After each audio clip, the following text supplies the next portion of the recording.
lá, né? Vou deixar minha esposa sozinha, né? Glórias a Deus.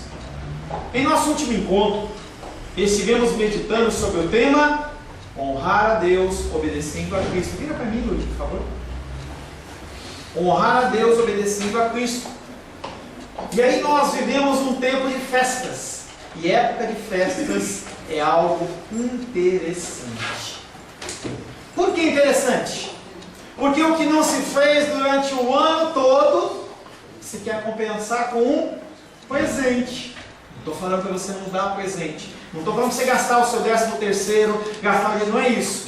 Mas aliacie as pessoas, mime as pessoas, demonstre o seu amor com as pessoas. Mas não com a motivação de que você quer corrigir um ano de ausência, um ano de grosseria. Não é esse o objetivo, mas as pessoas fazem. Somos assim. As datas festivas geram em nós um desejo. Como que querendo compensar as falhas diárias. Religiões tomam essas práticas como verdadeiras e vários são os dias que são separados com essa ótica de tentar resgatar algo, de tentar fazer com que a coisa ela seja simplificada da forma que ela não é.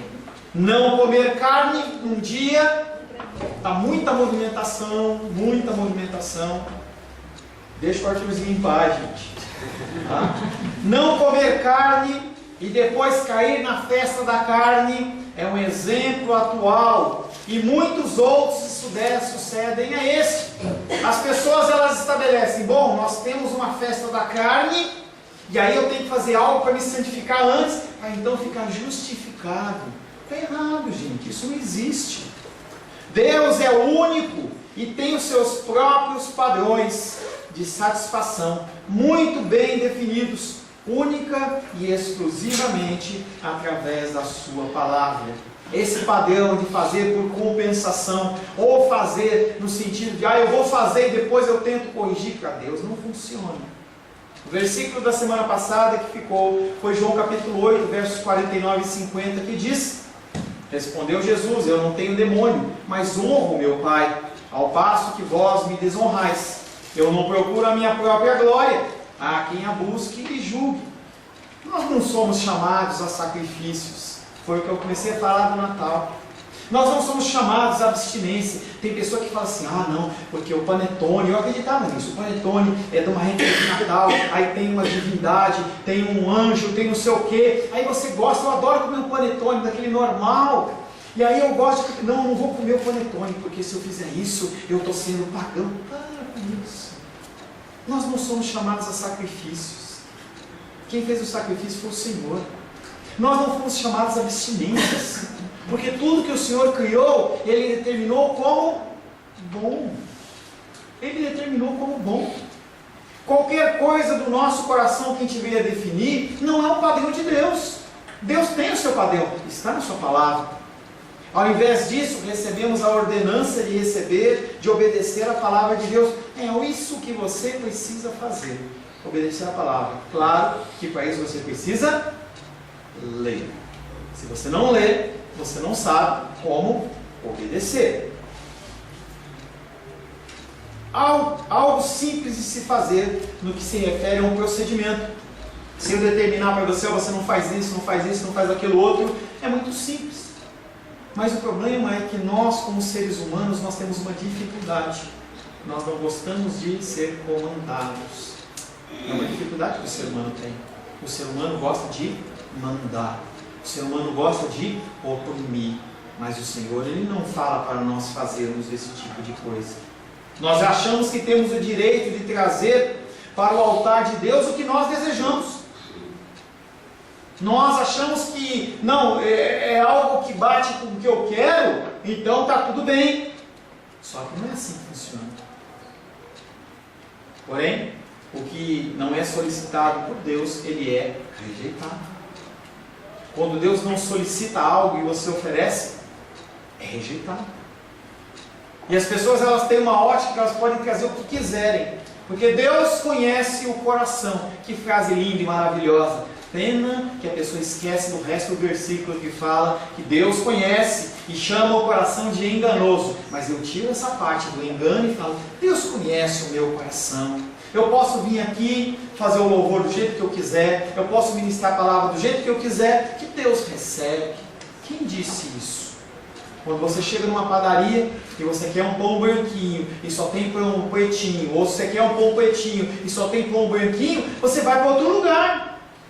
Se você chega num restaurante em que a comida está fria, você se levanta e vai embora. Se o serviço de algum atendimento não é te agradável, você procura outro.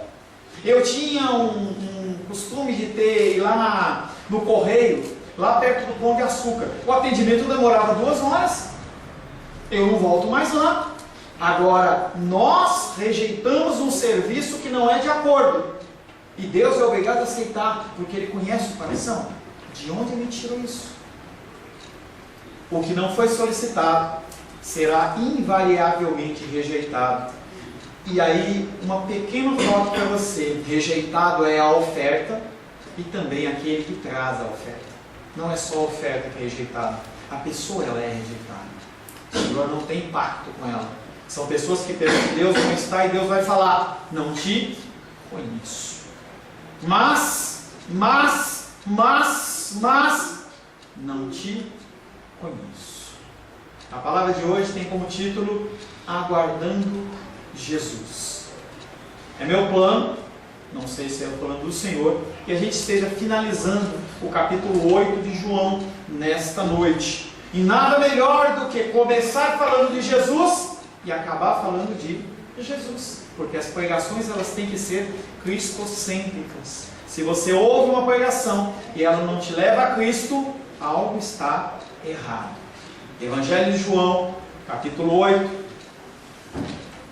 Neste ano, é a última vez que a gente vai ler João capítulo 8.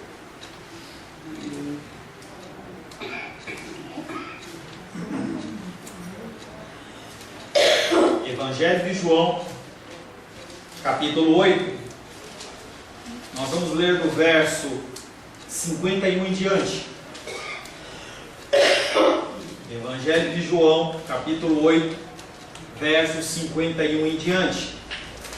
Assim diz a palavra de Deus: em verdade vos digo, se alguém guardar a minha palavra, não verá morte eternamente. Disseram-lhe os judeus: agora estamos certos que tem demônio. Abraão morreu, e também os profetas, e tu dizes: se alguém guardar a minha palavra, não provará a morte eternamente. És maior do que Abraão, nosso pai, que morreu? Também os profetas morreram.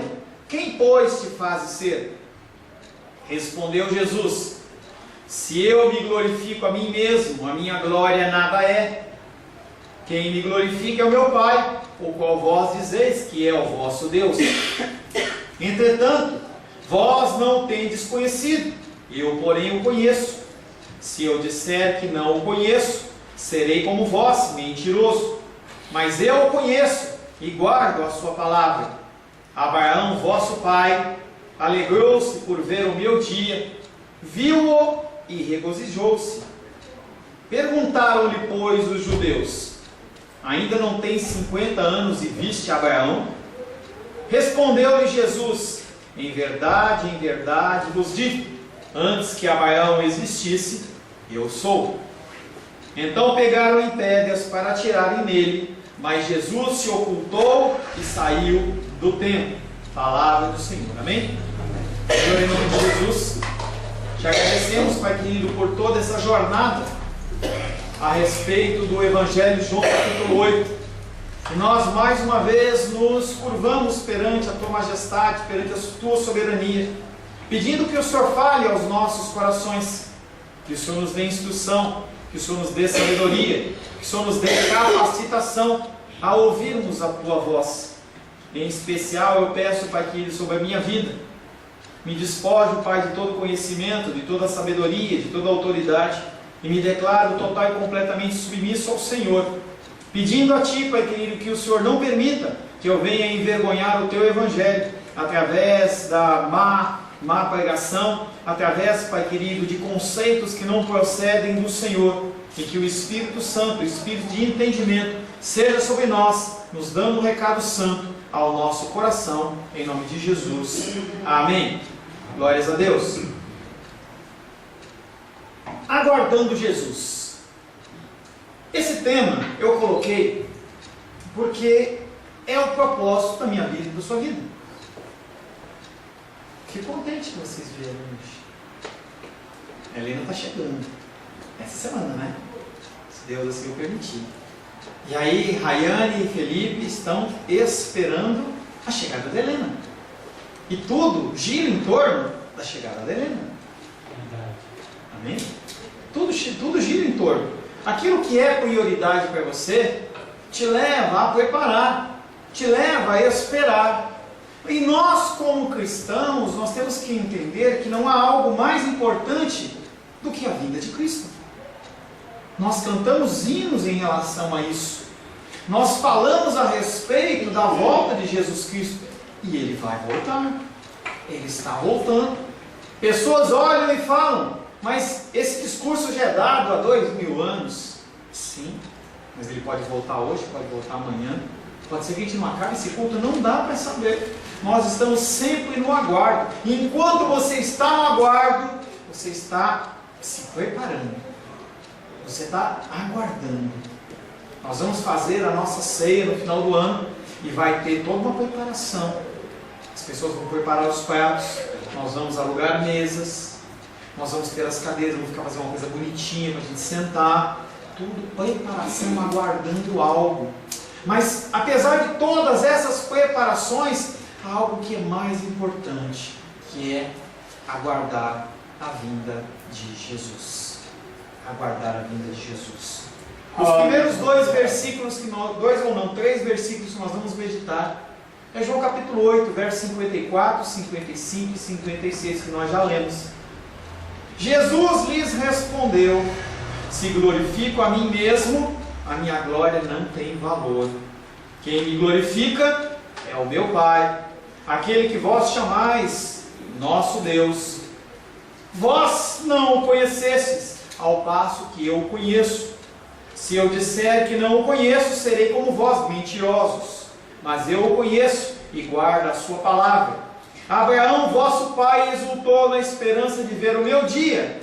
Ele o viu e encheu-se de alegria. E aí a confusão cada vez mais está sendo acirrada.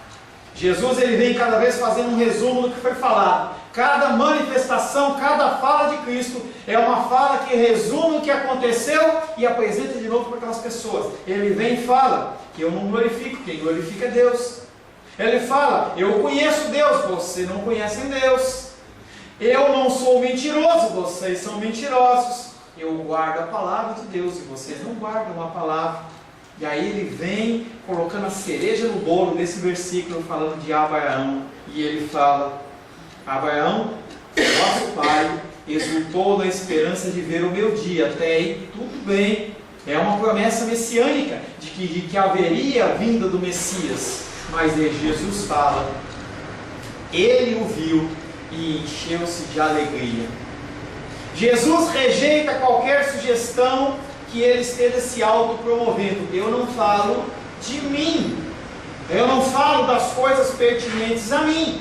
Ele sabe muito bem que qualquer louvor para si mesmo, qualquer elogio para si mesmo, separando, independente da glória do Pai, não vale absolutamente nada. Nada. Jesus sabe disso. As Escrituras falam muito sobre isso. Se você puxa a glória de algo para a sua vida, não vale nada. Hoje de manhã nós falamos rapidamente sobre isso. Se você recebe os aplausos desse mundo, lembra, Menísia? O que acontece é que você já recebeu o seu prêmio. Se você está atrás disso, se você está atrás que as pessoas falam, olha como você pregou bem, como você cuidou bem disso, como você construiu muito bem aquela igreja, é isso mesmo, você já recebeu o seu prêmio. E o Senhor fala que isso aí não vale absolutamente nada. E é corroborado lá em Hebreus capítulo 5, verso 5. Assim também Cristo a si mesmo não se glorificou para se tornar sumo sacerdote, Jesus Cristo é Deus. Ele podia fazer o que ele quisesse. Cristo a si mesmo não se glorificou para se tornar sumo sacerdote, mas o glorificou aquele que lhe disse: tu és o meu filho e hoje eu te gerei. E ele está falando da figura de Deus. Sua glorificação, a glorificação de Jesus, só iria ocorrer quando? Depois da morte e depois da sua ressurreição. Era lá que ele ia ser glorificado. E quem honra não são os homens, quem honra é o Pai, fazendo brilhar nele o amor, a glória, a majestade. João capítulo 1, verso 14. E o Verbo se fez carne e habitou entre nós, cheio de graça e de verdade, e vimos a sua glória, a glória como do unigênito do Pai. Não era a glória dele, era a glória de Deus. Quando as pessoas olharem para você, elas têm que ver Deus nas suas ações, no seu falar, no seu agir. Faça tudo muito bem, escreva muito bem. Às vezes a gente vê textos das pessoas no WhatsApp, no Facebook, e a pessoa escreve tudo errado. Você é servo do Senhor, escreva certo, prime em fazer as coisas certas, prime em falar corretamente, prime em dar um exemplo das coisas que estão na palavra na sua vida, no seu dia a dia, no seu proceder. Conforme o irmão Paulo falou, a pessoa chegou lá toda cabisbaixa, ele não foi lá e descarregou uma tonelada de versículos em cima da mulher, ele simplesmente trouxe uma verdade e falou: quanto tempo você não vai no hospital? E aquela mulher se alegrou porque ela falou assim: 15 anos, olha que bênção, que privilégio. Você leva a pessoa aos caminhos do Senhor através de palavras de amor. Você não tem que massacrar ninguém. Jesus Cristo em nenhum momento ele massacra, ele tenta trazer aquelas pessoas à lucidez. É isso que Jesus Cristo quer fazer, e é isso que ele espera que nós façamos, que nós demos, que nós possamos dar o exemplo. E o Verbo se fez carne e habitou entre nós, cheio de graça e de verdade. Hoje o Verbo está sentado à destra do Pai, mas ele habita dentro de mim, dentro de você. Nós somos a luz do mundo hoje. Cristo que habita em mim e habita em você, faz com que você ande e você seja a luz do mundo. No teu colégio, no teu trabalho, aonde você passar, você tem que ser luz. Não, você tem que ser luz. A figura de Cristo ela vai vir mais uma vez só, e é para decretar o juízo em que vai levar a sua igreja. Não fique esperando que Cristo ele vai se materializar. Não é esse o natural. O natural é Deus ser refletido através da minha vida e da sua vida. É o Pai que o honra, fazendo nele brilhar o seu amor e a sua lealdade. E nós, o que temos feito? O que nós fazemos com o nosso tempo? Com as nossas palavras? Com as suas palavras, Jesus repete a denúncia feita antes. Os que vivem para o seu próprio interesse não conhecem a Deus. E ao impor uma doutrina revelada pelo Deus deles, eles deformam o Deus verdadeiro. É uma definição de heresia. O que é heresia, pastor Paulo? Heresia é você querer que o seu Deus, ele se conforme à sua vontade. E aí você distorce a figura de Deus para que ele possa encaixar dentro do teu querer e da tua vontade. Eu acho que homossexualismo é tudo bem, então eu vou lá e arranco os versículos de Levítico, de Deuteronômio, eu arranco os versículos de Romanos, pronto, não tem mais nenhuma acusação. Isso é o que? É você pegar a cruz de Cristo e você cortar a ponta, cortar o fundo. Não, tem que caber na minha vontade, tem que caber no meu querer. Isso é heresia. Quando você tenta viver de uma forma diferente do que o Evangelho já falou para você, você está sendo uma pessoa herética. Você está negando a Cristo e está levando outras pessoas para um caminho de engano. Nós somos chamados a declarar esse Cristo verdadeiro. Não qualquer Cristo, mas um Cristo verdadeiro. 2 Coríntios capítulo 10, verso 18 diz: porque não é aprovado quem a si mesmo se louva, e sim aquele a quem o Senhor louva.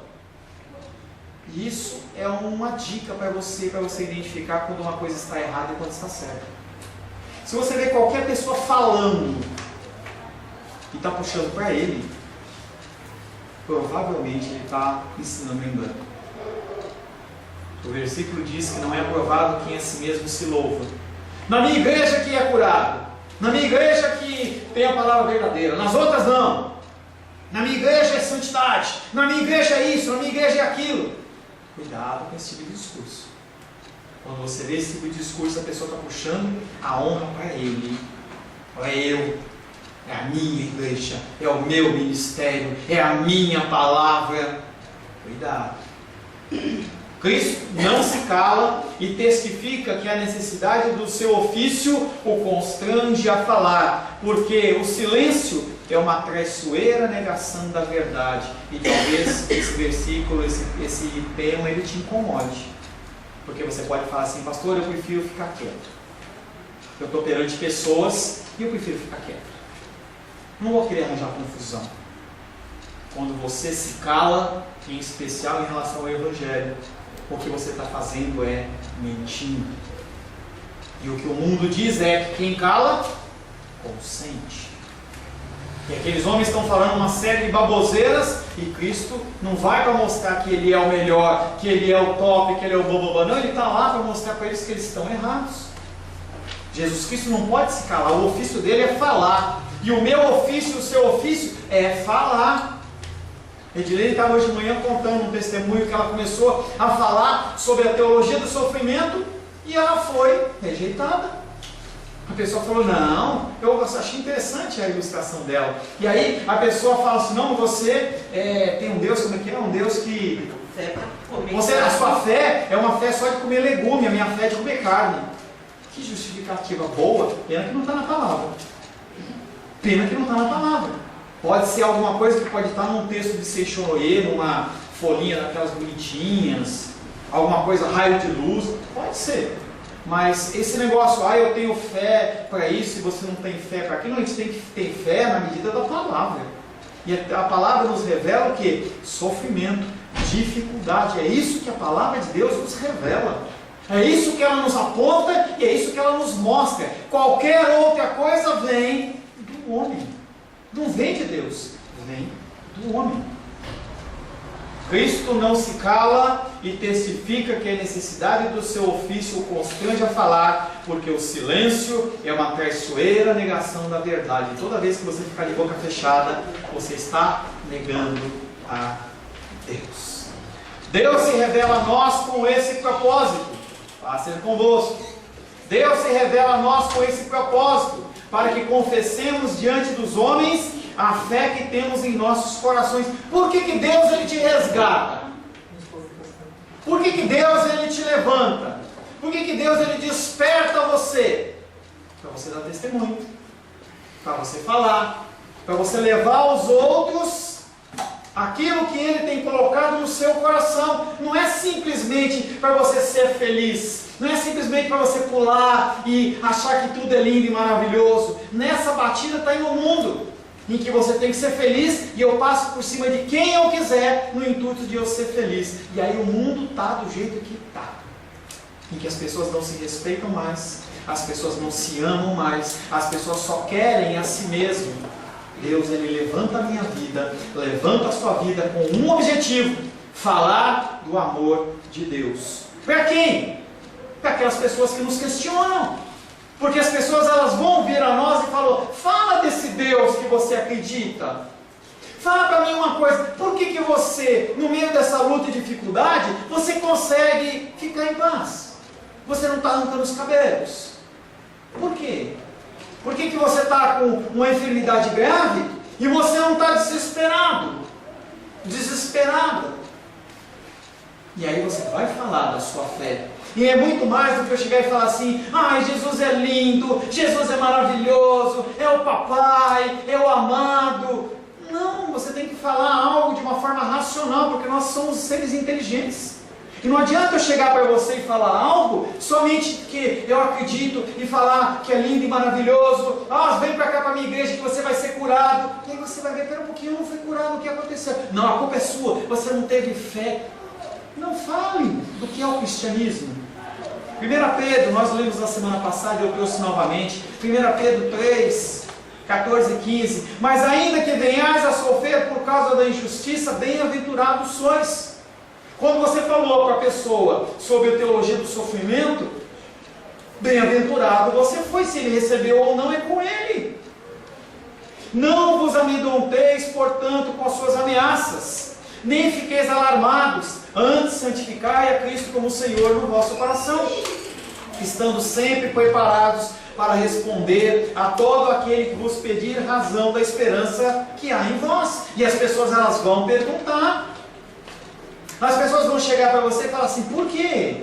Como? Me explica, me ensina, me ensina. Eu amo todos, eu tenho amor e um carinho por todos, tenho um carinho especial para irmã Reis. Ela vem na dominical, com doença, sem doença, e ela senta ali no cantinho, e apesar dela não saber, as palavras que ela fala me dão tanto conforto, e ela com uma idade, cuidado para não você errar essas coisas, né? Acima de 70, né? Hein? E ela se preocupa com o cristianismo ainda, ela se preocupa com o crescimento cristão. E eu observo que quando eu falo algo que testifica na palavra, ela recebe aquilo como um bálsamo na vida dela. E é isso que nós temos que fazer em relação às pessoas. Nós temos que estar sempre prontos a dar razão da nossa fé. Cristo, ele não se calou. E nós também não podemos nos calar. Nós não podemos nos calar. Ideologia de gênero, homossexualismo, eu não estou falando para você sair brigando, matando, expulsando, eu não fico no elevador com você, não é isso. Nós temos que falar do amor, nós temos que ser amorosos com as pessoas. Esse conceito de homofobia é porque as pessoas radicais, elas tomam postura que o próprio Cristo não tomou. E eu não estou falando que é certo, eu estou falando para você que você tem que tratar as pessoas com amor, o teu objetivo tem que ser restauração e não destruição. Quando Jesus então cita a pessoa de Abraão no fim do versículo que nós lemos, ele distancia-se de novo dos israelitas, porque os israelitas tinham um pensamento e a verdade era outra. Era a tradição admitida que quando Deus fez aliança com Abraão, lá em Gênesis capítulo 15, versos de 7 a 18, ele fez um pacto. Ele revelou que no futuro longínquo a figura do Messias haveria de aparecer. E foi feito um pacto. Quando você diz eu quero Cristo, você faz um pacto. Quando você estabelece um casamento, você estabelece um pacto. E eu estabeleci um pacto perante Deus com a Rosângela, de eu ser uma só carne com ela. Não é algo que é quebrado, a revelia, e eu faço quando eu quero e como eu quero. Abraão sabia disso. Deus sabia disso. E Deus, ele é tão zeloso que ele sabia que naquele contexto da época de Abraão, o jeito de se fazer um pacto era: pegava um bichinho, pegava uma vaquinha, uma ovelhinha, se partia no meio. Entenda que era um procedimento da época, tá? Partia no meio e aqueles animais ficavam partidos no meio e a pessoa passava com o outro no meio, estabelecendo um pacto definitivo. Isso é história, gente. Está na história. Tá? Abraão fazia isso. Antes da época medieval, muitos também faziam isso. E o texto de Gênesis capítulo 15, versos 7 a 18, fala desse pacto que foi feito com Abraão, que não é quebrado, falando do Messias. Abraão, desde o firmar do pacto, não teve outro objetivo durante toda a sua vida, senão ver o florescimento do reino de Deus. A partir do momento em que ele fez aquele pacto com Deus, o objetivo dele passou o quê? Glorificar o nome do Senhor através da instauração do reino dele aqui na terra. E você, que fez o pacto com Deus, quais são as suas prioridades? Abraão aspirava por Jesus, mesmo sem o conhecer, mas os judeus o desprezavam enquanto ele ainda estava presente. Abraão, pela fé, queria ver o Messias, queria chegar nesse tempo do Messias, mas ele não chegou. Mas ele viveu em prol de edificar o reino de Deus. E você? Pastor, eu aceitei Jesus há 1 ano, 5 anos, 10, 20, 30, 40, 50, nasci no lar cristão. O que você tem feito com esse pacto? Com essa aliança? Não, pastor, eu não quero fazer nada, eu quero ficar sentadinho aqui. Você está negando. Não é lícito. Lucas capítulo 2, verso 25, fala de outra pessoa que também ficou no aguardo do Senhor Jesus. O nome dele era Simeão. Lucas 2, 25. Havia em Jerusalém um homem chamado Simeão, homem esse justo e piedoso, que esperava a consolação de Israel, e o Espírito Santo estava sobre ele. Aquele homem fez um pacto com Deus, e ele, por alguma revelação divina, ele ficou aguardando a vinda do Messias. Quando ele vê o Messias, tem contato com o Messias, ele fala: posso morrer, já cumpri o que eu tinha que fazer. Outra pessoa, em Lucas capítulo 2, verso 36 e 37, é Ana, filha de Fanuel, da tribo de Azer, avançada em dias, que vivera com seu marido 7 anos, desde que se casaram, e que era viúva de 84 anos. Esta não deixava o templo, mas adorava noite e dia, em jejuns e orações, aguardando a vinda do Messias. O Messias já veio. Ele habita no meu coração e no seu coração. E o que você faz com isso? Não, pastor, o meu tempo é para concurso. O meu tempo é para o trabalho. O meu tempo é para o lazer. O meu tempo é para cuidar da minha família. São todas coisas importantes, aos quais você tem que ter na sua vida. Se você quer comer, estude, trabalhe. Se você quer ter uma família, cuide dela. Você tem direito ao lazer, passeie, se divirta, veja esse mundo lindo e maravilhoso que o nosso Deus fez, viaje pelo Brasil, veja as paisagens naturais, identifique Deus nas dunas de Natal, você olha para o céu de Brasília, são todas coisas lindas e maravilhosas, mas não pode ser a sua prioridade, porque a prioridade tem que ser a volta de Cristo, você tem que aguardar Jesus Cristo. Haverá um tempo em que Ele vai voltar e você vai se apresentar a Ele de que forma? Jesus, Ele é superior a Abraão, por ser o cumprimento da promessa que Deus lhe fez. Abraão olhava com alegria para aquele dia em que a bênção prometida se tornaria realidade. Eles, porém, os judeus, se enfurecem. As pessoas que não entendem o cristianismo falam: você é um bitolado. Eu falava isso. Eu lembro que um dos primeiros contatos meus com o cristianismo, eu estava em Ubatuba, tinha 18 anos, eu estava lá com os meus amigos, e aí apareceu um rapaz tocando um violãozinho lá, e ele tocou uma música, eu falei fiz alguma gracinha, alguma piadinha suja, alguma coisa, e aquele rapaz da nossa idade, você viu que ele ficou incomodado. Eu olhei para ele e falei assim: você é crente? Para você reagir dessa maneira? E ele falou assim: eu sou crente. E eu vi que o que eu tinha falado trouxe algum incômodo. Aquilo me incomodou. Eu não cheguei a pegar em pedras para atacar nele, mas eu fiquei incomodado. Quem esse cara acha que é?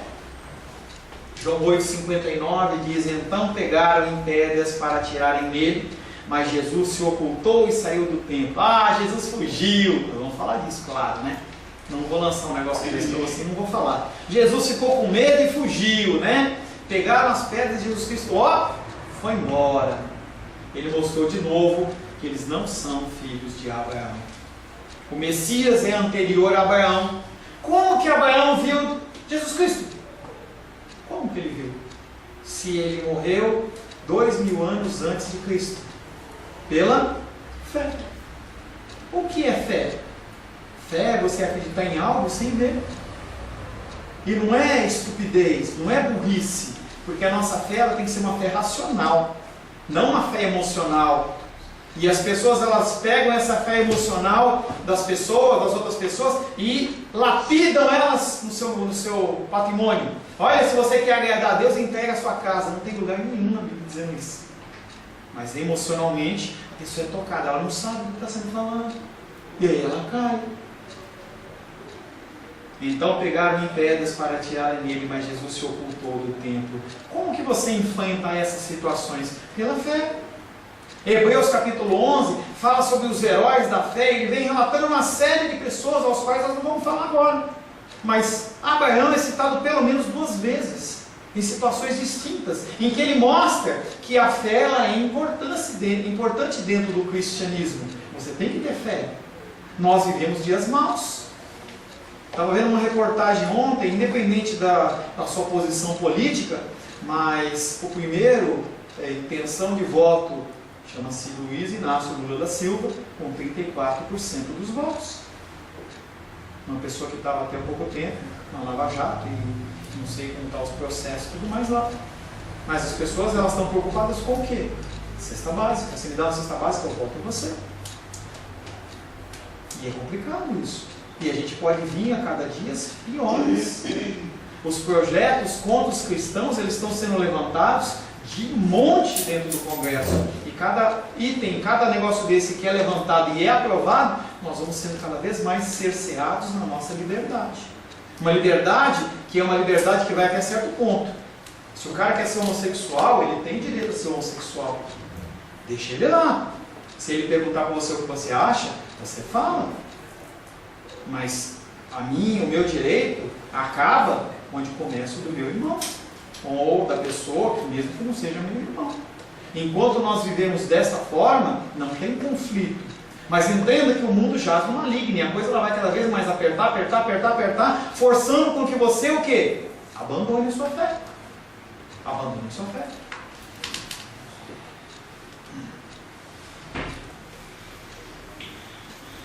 João 8,57. Disseram-lhe então os judeus: nem sequer tem 50 anos e viste Abraão? Esse é um tema que a gente já viu várias vezes no Evangelho de João. Lá na mulher, aquela mulher do poço lá, ela pensava que era algo literal. Quando Nicodemos fala assim, Jesus fala, você tem que nascer de novo, ele fala assim, como é que eu vou entrar na barriga da minha mãe de novo? Quando a pessoa não conhece do que está falando, ela parte para conceitos humanos, ela parte para a literalidade. Foi por isso que eles pegaram pedra para jogar em Jesus. Porque eles olham para Jesus e falam assim, você não tem nem 50 anos e você já viu Abraão? Que conversa é essa? Distorcem então a messianidade de Jesus, interpretando com sarcasmo a sua afirmação, como se tratasse de um conhecimento pessoal e imediato de Abraão, e pretendem mostrar-lhe o seu absurdo. A pior ignorância é a ignorância do não saber, do não conhecer.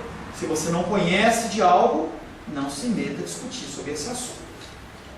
Ouça, por isso que você tem 2 ouvidos. Ouça, aprenda, sente-se e ouça as pessoas. É algo que eu tenho que trabalhar na minha vida. Eu gosto de cortar. Hoje de manhã eu cortei a Menisa e pergunto para ela. Corta direto, minha esposa também, porque eu acho que eu sei demais. E aí eu penso que eu posso adivinhar o pensamento da pessoa. Soberba da minha parte. A gente tem que aprender a ouvir. Quando você entra em discussões que você não tem domínio, você passa por tolo.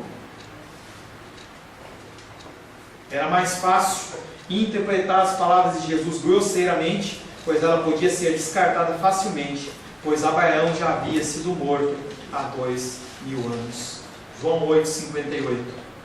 Jesus lhes respondeu: em verdade vos digo, antes que Abraão existisse, eu sou. Quando você lê a Bíblia em português, você não dá valor para uma afirmação como essa. Mas se você estudar um pouquinho, tanto grego como hebraico, se você estudar um pouquinho de história da igreja, você vai perceber que uma afirmação como essa foi diretamente na fé daqueles homens. Visto que os incrédulos julgam só a luz da aparência da carne, Cristo os lembra que ele possui algo maior e mais elevado que a mera aparência humana, que se acha oculto dos sentidos da carne e só é percebido pelos olhos da fé. E novamente a gente traz à tona o assunto da fé. Jesus então responde com uma declaração solene: antes que Abraão existisse, eu sou. Eu sou. Na literatura dos rabinos, afirma-se que desde antes da criação do mundo, Deus já concebera todo o projeto do que havia por vir. Você não faz as coisas porque você quer, já há um plano determinado. Você tem um certo grau de liberdade dentro desse plano, mas as coisas acontecem dentro da vontade do Senhor. E isso é pela fé.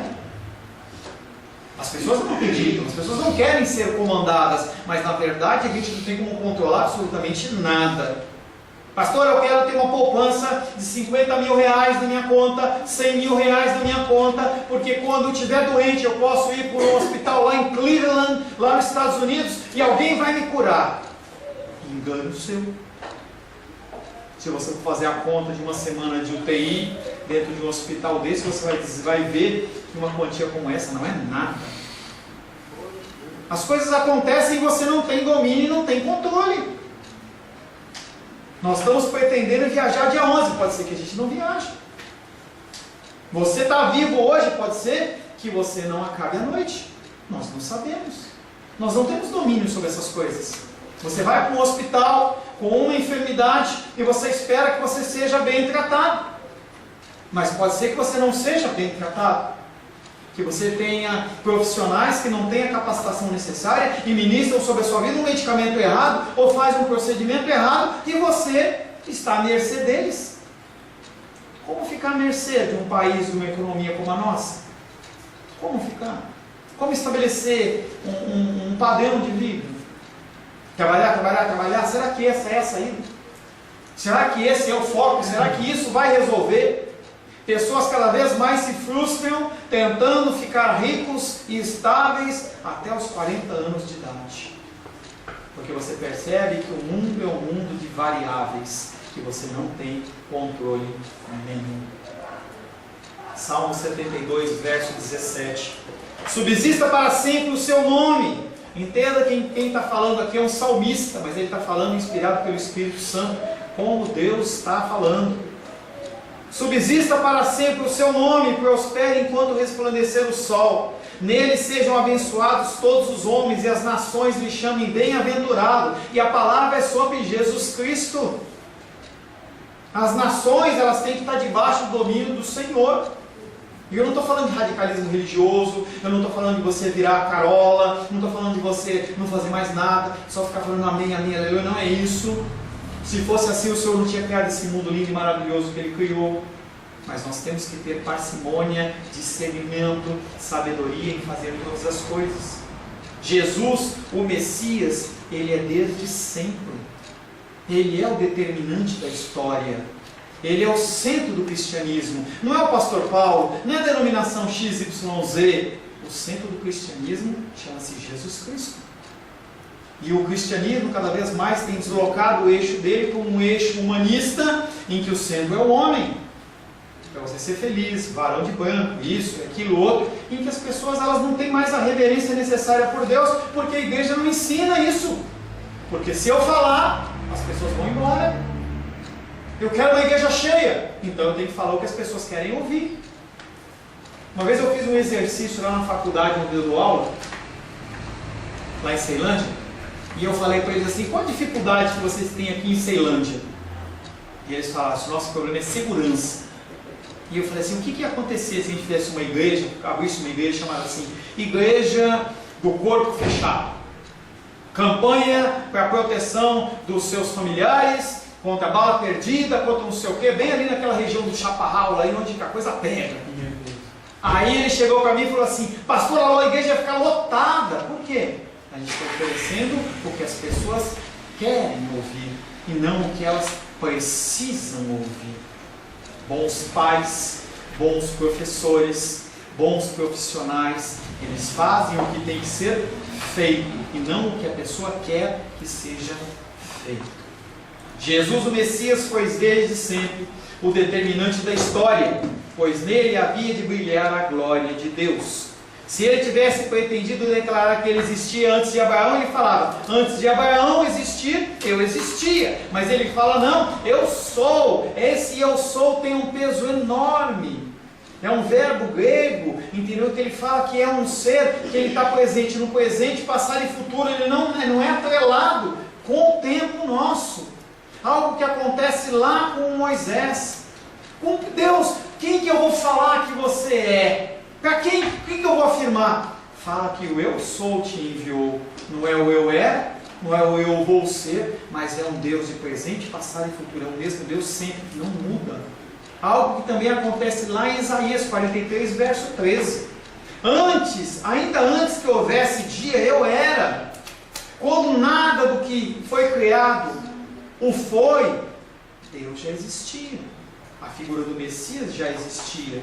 E nenhum há que possa livrar alguém das minhas mãos, agindo eu quem o impedirá. O Senhor, Ele é aquele que levanta presidentes e derruba, levanta reis e derruba. É aquele que permite a enfermidade e traz a cura. Ele controla todas as coisas. Abraão teve um princípio. Eu tenho um princípio. Marisana faz aniversário hoje. Você teve um princípio há 30 anos atrás, não é, Marisana? Não é mesmo? 22. Hã? 22, desculpa. Eu sempre erro a idade das meninas. Tá? Há 22 anos atrás, Marizan teve um início. Não foi, Zé? Não foi início dela. Tá? Teve um início. Eu tenho início. Você tem início. Eu tenho fim. Você tem fim. O Messias não. Ele tem. Eu sou.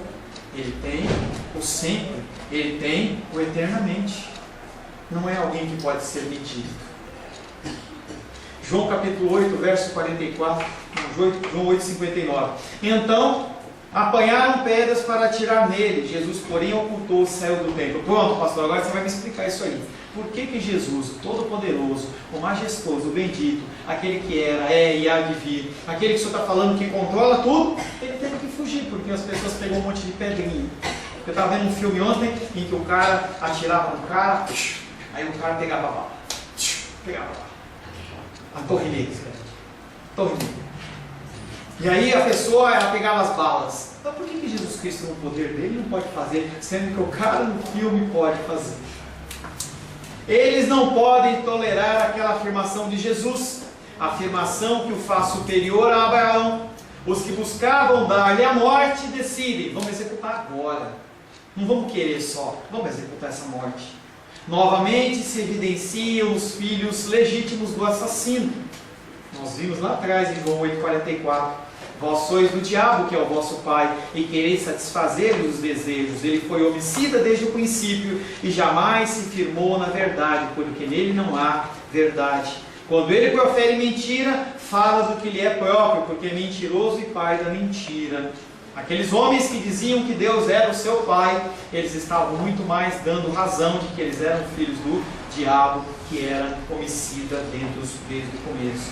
Pastor, por que Jesus não enfrenta aqueles homens? Nós vimos tanto isso ao redor desse ano. João 7,30 foi um dos versículos. Então procuravam prendê-lo, mas ninguém lhe pôs as mãos, porque ainda não havia chegado a hora. Eu acompanho a Rayane lá no Instagram, né? Ela posta a foto da barriguinha, eu vejo, sei lá, e a barriguinha pra cá, e você esperada, a filhinha dela está para chegar e tudo mais. Vem logo, Helena, eu quero, mas Helena só vai vir quando for chegada a hora. Enquanto não for chegada a hora, não tem como. Ninguém toca em você, a tua vida não acaba, você não é destruído, o teu emprego não é finalizado, você não é demitido, você não fica sem dinheiro, enquanto não for chegada a hora. A palavra de Deus diz que nenhuma porta que Deus abre, ser humano pode fechar. E se ele fechou, ninguém pode abrir, porque não é chegada a sua hora. Por que Jesus Cristo não enfrentou aqueles homens? Não era chegada a hora dele enfrentar. Não era chegada a hora. Qualquer ação fora da hora de Jesus Cristo, minha e sua, nós vamos atrair atenção para quem? Para nós. Jesus Cristo não queria puxar atenção para ele, porque quem tinha que ser glorificado era o Pai. Quando você age sem pensar, quando você age de uma maneira assim descompensada, o que acontece é que você puxa a atenção para você. Se você acertou, você vai receber a glória disso. Se você não acertou, você está ajudando a blasfemar o nome do Senhor. Porque a pessoa vai olhar e falar assim: você está fazendo isso e diz que é cristão? Se você age dessa maneira, quer dizer que o seu Deus, ele é semelhante a você, que é algo que Jesus Cristo falou em relação a homicídios. Por que Jesus Cristo não falou? Não era a hora, não era o momento. Ele ia atrair para si. Em vários momentos o Senhor ele teve essa possibilidade. Quando ele multiplicou os pães, as pessoas falaram para ele assim: vamos fazer ele rei. E Jesus Cristo falou: não é chegada a minha hora, deixa eu ir embora daqui. Ezequiel capítulo 10, 18, a corda dos reis, Ezequiel 10, 18, Ezequiel 10, 18, ela gosta de Ezequiel. Então saiu a glória do Senhor da entrada da casa e parou sobre os querubins. Quando Jesus Cristo saiu do templo, saiu também a glória do Senhor.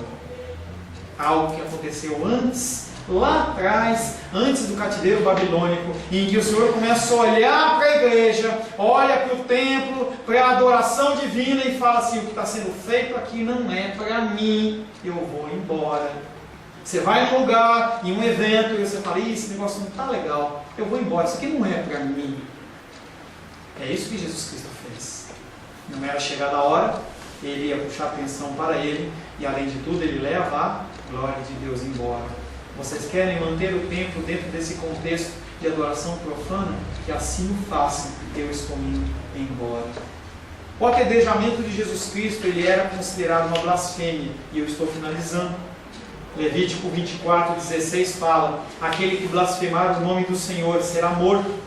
Toda a congregação o apedrejará, tanto estrangeiro como natural. Blasfemando o nome do Senhor será morto. Era uma lei que havia.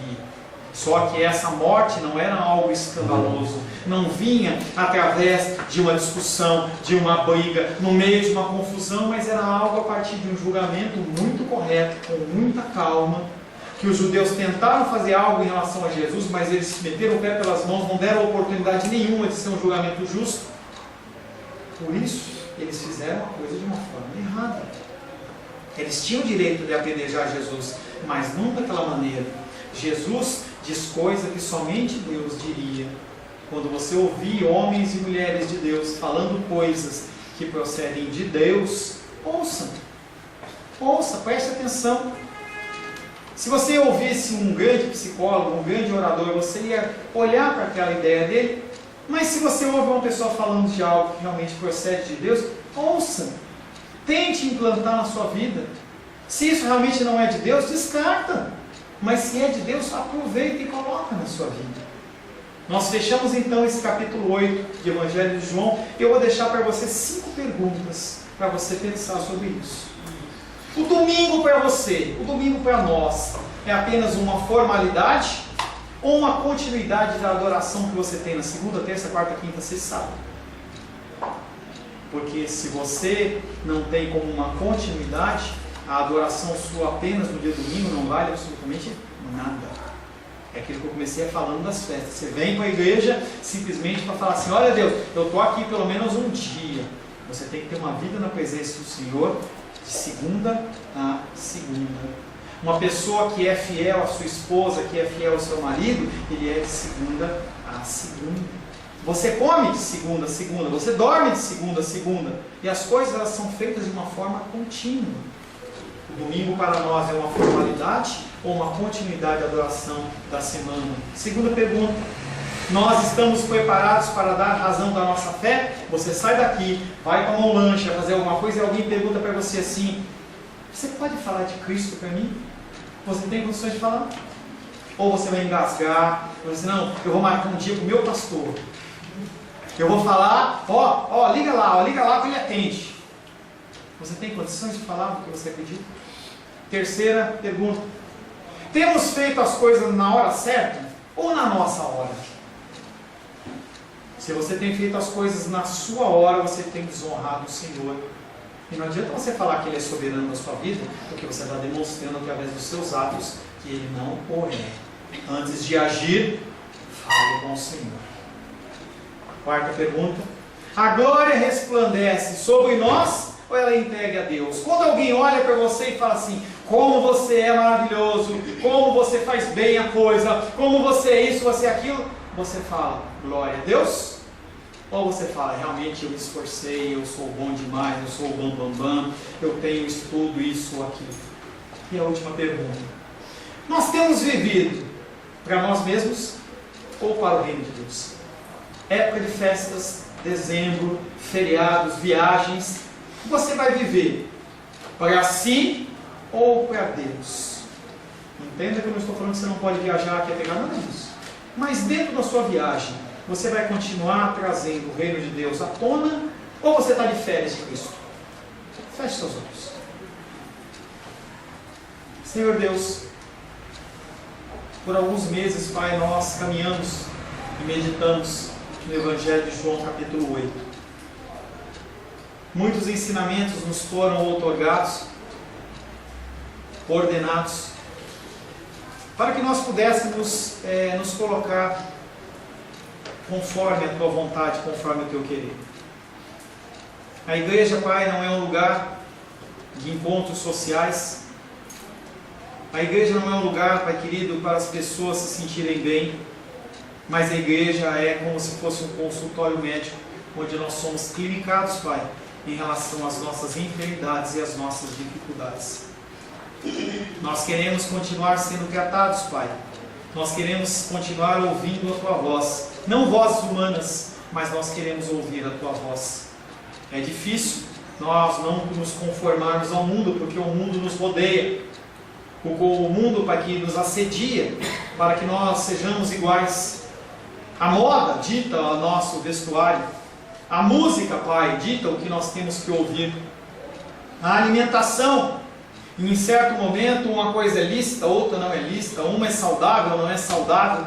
E nós ficamos, Pai querido, por todo o vento, Pai querido, indo para todos os lugares. Mas o lugar correto, o lugar certo é na Tua presença, Deus.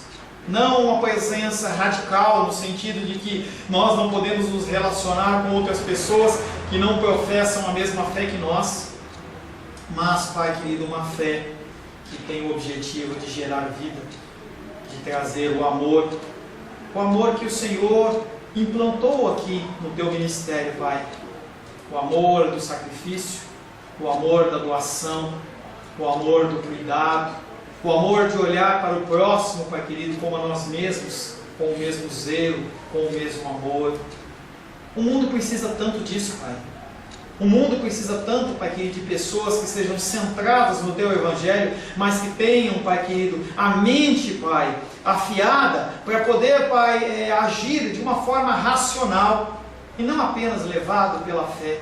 Não apenas, Pai, levado por uma fé irracional, que não pode ser provada, que não pode ser constatada. E nós somos os Teus representantes aqui na terra. Nós somos os Teus embaixadores aqui na terra. Por isso pedimos a Ti que o Senhor nos abençoe mais e mais com a Tua sabedoria, para a glória, a honra e o louvor do Teu nome, em nome de Jesus. Amém.